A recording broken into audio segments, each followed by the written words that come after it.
It's 6:11. The governing board for Gilbert Public Schools getting an earful last night. Students and teachers sharing their frustration over the decision to lay off more than 150 staff members. In a statement, Gilbert Public Schools said the reason? Simply a loss in enrollment.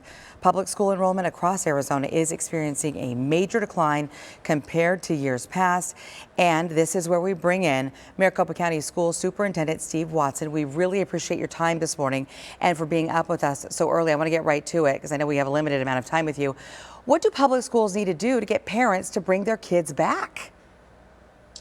Well, public schools, they are listening to parents. They're trying to figure out exactly what the needs and desires are of every parent.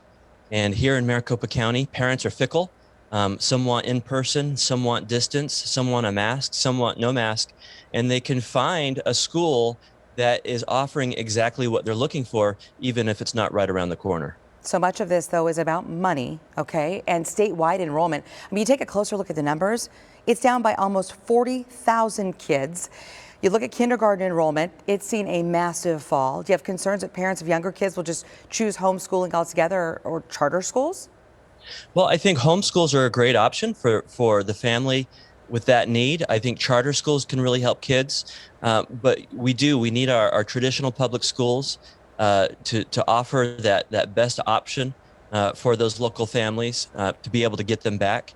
And we do have school choice here in Arizona and Maricopa County, and I think that's a big factor. Okay. Yeah, I mean, we were looking at charter numbers, obviously, before the pandemic.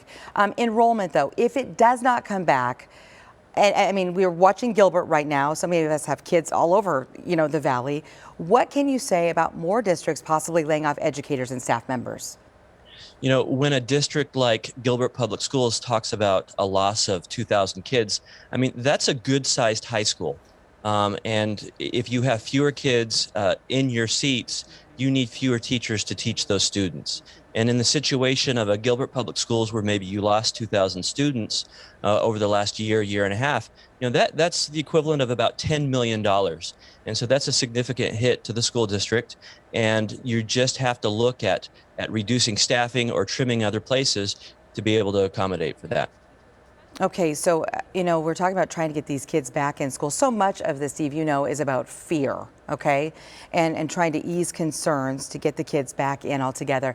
Do you think maybe the Arizona Department of Education could start a campaign? Do they need to do this to help ease those concerns?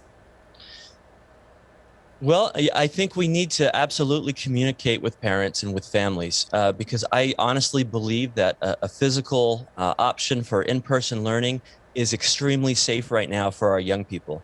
I have 6 kids of my own. My oldest is in college, but so that means my other 5, they are back in in-person learning right now. I'm very comfortable with that. And yeah, part of that message is just sharing with families and with parents and with students that we are going back to school in a physically distant and in a masked up, very safe way. And that's the best option for most families. We've heard so much about how these teachers in Gilbert were notified. Many of them called into a meeting and let go with no warning. What can you say to them and also the kids affected by this? This is really emotional. Yeah, when you have 150 teachers, each of those teachers really means something significant to those students. We as teachers, we make that personal bond and that connection. That's what makes us effective, is letting those students know we care about them. We spend a career doing that. And so it is really difficult. And I know the governing board didn't make this decision without a lot of deliberation. I've been on both sides of this, having to make these really hard decisions. And I will say the way that they were brought in, we live in a very litigious society, and we want to let kind of all the teachers know at the same time and have that same message. So we're all on the same page.